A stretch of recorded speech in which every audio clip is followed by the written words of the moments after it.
शिव शस्त्र से मूर्छित हो गया और बीमारी पाई ना भोला चार जोर ना चले मेरे पास दवाई ना मूर्छित हो गया और बीमारी पाई ना भोला चार जोर ना चले मेरे बीमारी पाई ना।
श्री रामचंद्र भगवान कैसे व्याकुल हो रहे हैं और कैसे अपना दुखड़ा बता रहे हैं कि नंबर 1 में क्या बता दिया। क्या बात है मेरे भाई।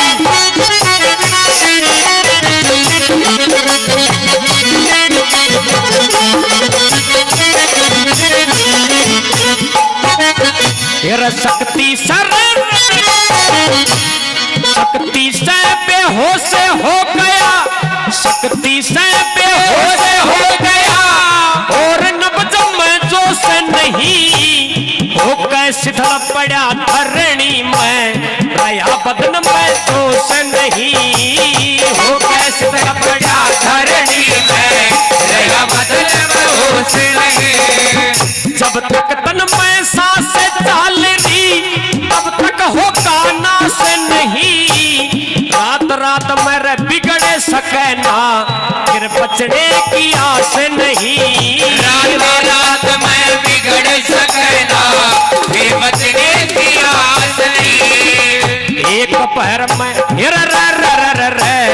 एक पैर में मुट्ठी लावे ऐसा कोई बनताई ना भूला चार जोर क्या चले मेरे पास दवाई ना। बीमारी पाई ना भूला चाहे जोर ना चले मेरे पास दवाई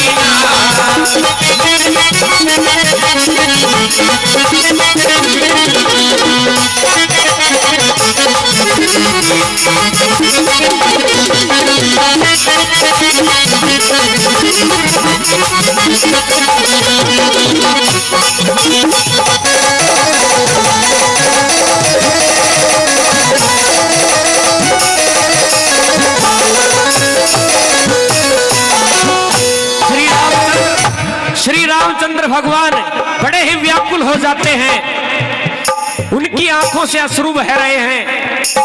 भगवान को कुछ समझ में नहीं आ रहा कि अब क्या करूं। और मेरे श्री रामचंद्र भगवान के तो संकट मोचन मेरे बालाजी महाराज ही हैं।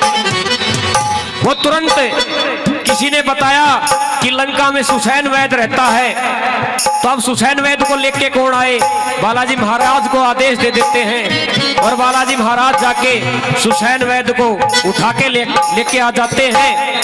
सुसैन वैद्य आता है और लक्ष्मण जी की नाड़ी चेक करता है और वो चेक करने के बाद बताता है कि इसका तो एक ही उपचार है, द्रोणाचल पर्वत पे संजीवनी बूटी है और उसकी भी एक कंडीशन है कि उसको अभी एक पहर के अंदर लेके आना पड़ेगा वरना इनका बचना बहुत मुश्किल है। और चप्पे चप्पे पे दशकंदर यानी रावण का पहरा है, यह भी बहुत बड़ा खतरा है। तो इस काम को कौन करेगा। नंबर 2 में वो सुसैन वैद्य क्या कह रहा है, क्या बता दिया।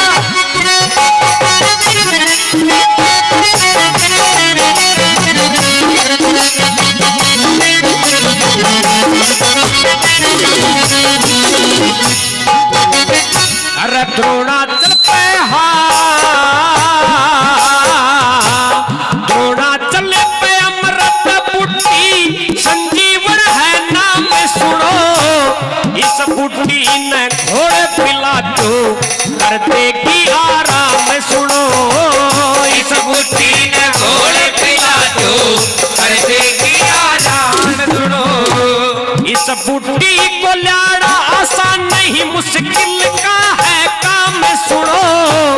10 कंदर ने लिखा 10 कंदर ने भाई 10 कंदर ने खबर पड़े जब बिगड़े काम तमाम सुनो। 10 कंदर ने खबर पड़े जब बिगड़े काम तमाम सुनो। अरे एक पहर में एक पहर मेरा पुट्टी लावे ऐसा कोई बलदाई ना। भूला तार तोर क्या चले मेरे पास वाही ना। बीमारी पाई ना। भूला तार तोर क्या चले मेरे पास वाही ना।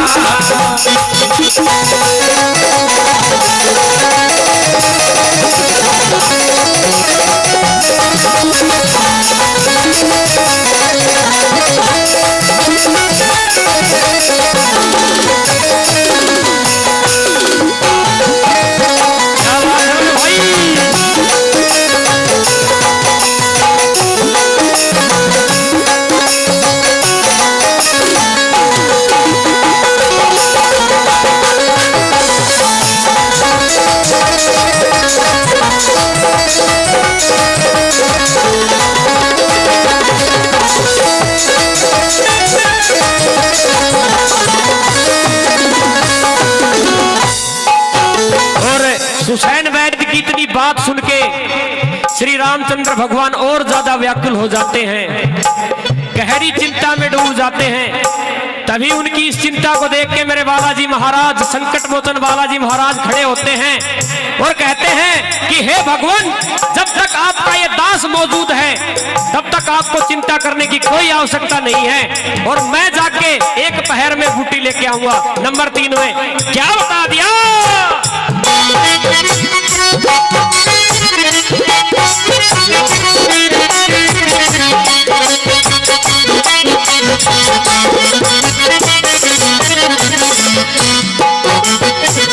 आधी रात शिखर में चंदा,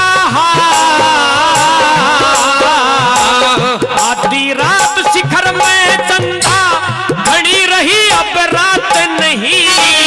रामचंद्र जी व्याकुल हो गए, बुद्धि आवे हाथ नहीं। रामचंद्र जी व्याकुल हो गए, बुद्धि आवे हाथ नहीं। इतनी सुन के हनुमत बोले, फिक्र करो रघुनाथ नहीं। अगर आपकी दया हुई तो मुश्किल कोई काम नहीं। अगर आपकी दया हुई तो मुश्किल कोई काम नहीं। एक पैर में एक पैर मेरा पुट्टी लाऊं, मैं झूठी करूं बनाई ना। भूला तारे चोर क्या चले मेरे पास वाही ना। ससुर से पुरख के हो क्या और बीमारी पाई ना। भूला तारे चोर क्या चले मेरे पास वाही ना।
मेरे बालाजी महाराज श्री रामचंद्र भगवान से आज्ञा लेके बूटी लाने के लिए चल देते हैं, लेकिन तभी उनके मन में एक विचार आता है कि भाई मैं बूटी लेने तो चल दिया, लेकिन वो कैसी दिखती है, कैसी होती है।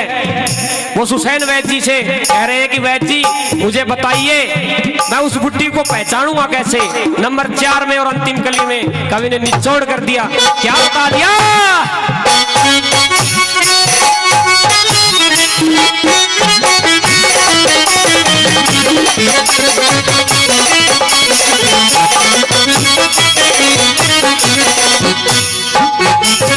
अरे हनुमत बोले सुनो रे वैद्य जी,